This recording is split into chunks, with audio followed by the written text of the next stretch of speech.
फरवरी का अब धीरे-धीरे पहला पखवाड़ा बीतने को है और आमतौर पर इस दौरान हम ये देखते हैं कि उत्तर भारत में आने वाले जो डब्ल्यूडी हैं, उनका जो नंबर ऑफ फ्रीक्वेंसी अगर हम कहें, ये उनके आने की संख्या, तो उसमें भी कमी आ जाती है और साथ में अब धीरे-धीरे जो डब्ल्यूडी हैं, उनका एल्टीट्यूड वो हायर एल्टीट्यूड से आगे निकलने लगते हैं। यानी कि भारत के उत्तरी इलाकों से मध्य एशिया की तरफ से होकर निकलने लगते हैं, जिसकी वजह से जो उत्तरी भारत का इलाका है, इन भागों में गतिविधियाँ धीरे-धीरे कम होने लगती हैं। तो क्या इस सप्ताह या आने वाले 2-3 दिनों की बात अगर हम करें तो उस दौरान क्या डब्ल्यूडी आएँगे, इसकी बात भी करेंगे।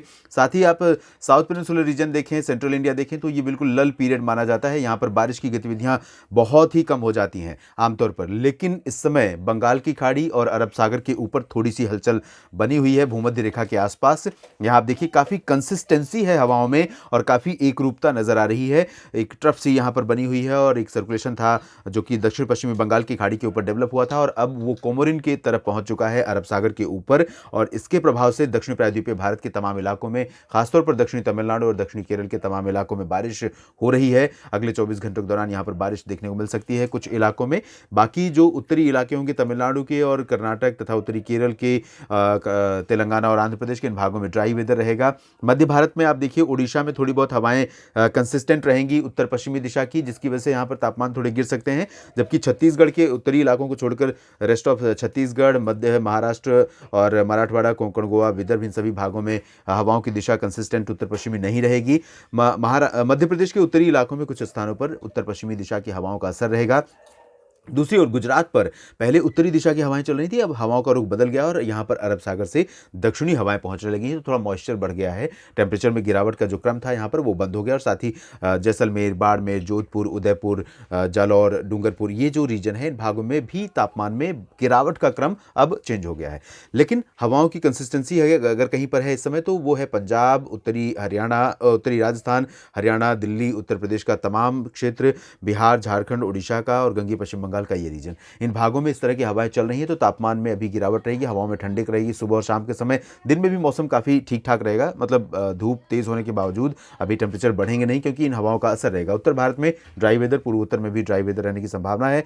आज की बात मैं कर रहा हूँ, उसके बाद अगले 24 घंटों की बात अगर हम करें, यानी कि 13 फरवरी को किस तरह का मौसम रहेगा, तो 13 फरवरी को एक डब्ल्यूडी उत्तर भारत में पहुंचेगा, लेकिन ये इसके जो इंटेंसिटी होगी, इसका जो प्रभाव होगा वो बहुत ज़्यादा नहीं रहेगा। तो मेनली ड्राई वेदर ही संभावित है उत्तर भारत के प्लेन्स में। लेकिन हवाओं की दिशा आप देखिए यहाँ पर कैसे बदल जाती है। जब भी कोई डब्ल्यूडी आता है तो ये जो हवाएं लगातार चलती हैं उत्तर पश्चिमी दिशा की, पहाड़ों की तरफ से होकर, उनकी रफ्तार कम हो जाती है, उनकी डायरेक्शन में बदलाव आ जाते हैं। तो यहाँ पर उत्तर भारत के पहाड़ी इलाकों पर गिलगित बाल्टिस्तान और लद्दाख के बीच में थोड़ी बहुत बारिश हो सकती है। जम्मू कश्मीर, हिमाचल प्रदेश में इस डब्ल्यूडी के चलते लाइट क्लाउड्स आ सकते हैं और लाइट रेन या आइसोलेटेड लाइट रेन हो सकती है यहाँ पर। बाकी कोई बहुत मेजर परिवर्तन नहीं होगा उत्तर भारत के मौसम में।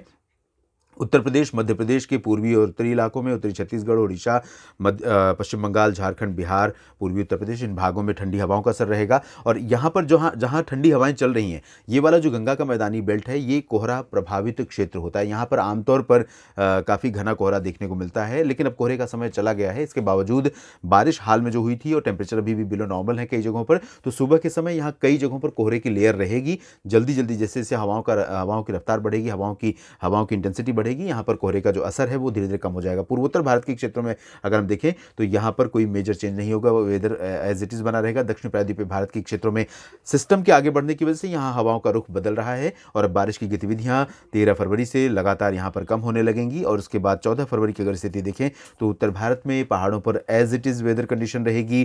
प्लेन्स में हवाओं की स्पीड और मंद पड़ जाएगी, खासतौर पर उत्तर प्रदेश, हरियाणा, पंजाब और राजस्थान के क्षेत्रों में। और यहाँ आप देखिए धीरे धीरे बंगाल की खाड़ी की तरफ से हवाओं का असर बढ़ रहा है, तो ये हवाएं क्या करेंगी, यहाँ पर मॉइस्चर आना शुरू होगा, टेम्परेचर बढ़ना शुरू हो जाएगा उड़ीसा, छत्तीसगढ़, महाराष्ट्र, मध्य प्रदेश के दक्षिणी भागों में और साथ ही साथ यहाँ पर भी महाराष्ट्र के तमाम इलाकों पर अरब सागर से हवाएं पहुंचेंगी। दक्षिण प्रायद्वीपीय भारत में केरल और लक्षद्वीप को छोड़कर बाकी जगहों पर वेदर कंडीशन वेरी क्लियर नजर आएगी, ड्राई और क्लियर वेदर कंडीशन रहेगी। पूर्वोत्तर भारत में भी कोई परिवर्तन फिलहाल नहीं होगा। तो ओवरऑल अगले 3 दिनों के दौरान देश में मेनली ड्राई वेदर और बहुत कंफर्टेबल वेदर रहने की संभावना है। आप लगातार जुड़े रहिएगा मौसम तक चैनल के साथ, मैं आपको अपडेट करता रहूंगा मौसम में होने वाले बदलावों के बारे में। धन्यवाद।